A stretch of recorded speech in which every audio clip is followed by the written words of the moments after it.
The first clue on this leg will send teams off to the cosmos. Or not. Teams have to find Tatooine, which is a real city in Tunisia. They gotta find this thing, but what the hell is it? It's a globe. Oh, thanks, Drew.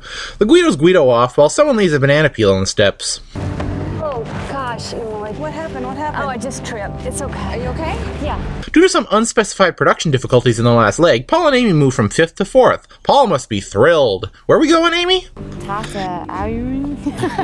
After a long taxi ride through the desert, Kevin and Drew have moved up to 1st place. Once again, it's time for the detour. Teams can go to Qasar Ouled Sultan, a place pretty much in the middle of nowhere, to play a puzzling dice game. Or they can go to Qasar Hadada to play a walkie-talkie game. Both of these places were used to film scenes for Mos Espa in Star Wars Episode 1, although Hadada is a lot more famous as such. Every single team decides to play with the walkie-talkies. Interesting choice, considering that, since they're walkie-talkies, only one team can do it at a time.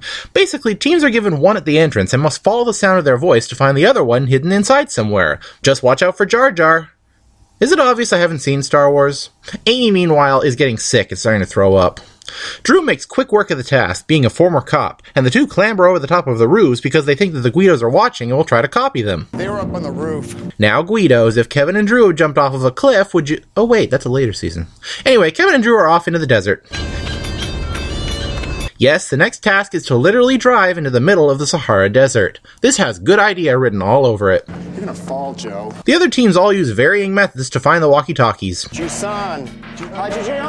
Amy. Head in the cave. I'm sounding kind of silly saying my... Eventually they are all able to find it, although the lawyers have fallen all the way to last place at this point. Meanwhile, Drew and Kevin are looking for their next clue, and it's not at this middle-of-nowhere snack stand infested by spiders. Oh, geez, the size of these spiders, holy mackerel. Teams are now instructed to drive into the empty sands, find some obscure place called Germesa, and then keep on driving through the nothingness following yellow stones on the side of the road until they see this route marker that Drew peed on. I gotta pee! Unsurprisingly, this is a tall order. Almost every team becomes completely lost in the middle of the unforgiving desert looking for yellow stones. If only the desert wasn't yellow too. Lenny and Karen drive hopelessly in the sand, Bill's yelling at Joe to slow down, Amy's asking this random shepherd while Paul loses hope, and Margarita tries her hardest to communicate with this man. It's a total mess. SDC?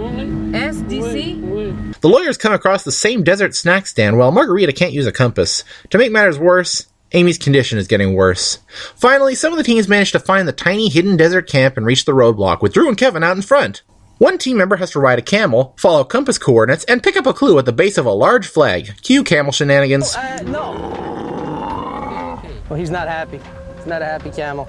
While these two idiots demonstrate the finer points of steering a camel, others arrive on the scene. Kevin and Drew retain their lead despite their Three Stooges act. Give me my water. Here's your stupid water. Oh, man. Drew, come on. Watch what you're doing. Oh, duck. You're a jackass. They arrive in first place. With so many teams having gotten lost, the order is shuffled up and allows the lawyers to move all the way back up to 4th. Nancy gets quite exhausted walking through the desert, but she perseveres. Margarita nearly falls off her camel, but they make it as well. They've beaten Lenny and Karen to the mat by a few seconds. But Lenny and Karen aren't eliminated. Someone's missing.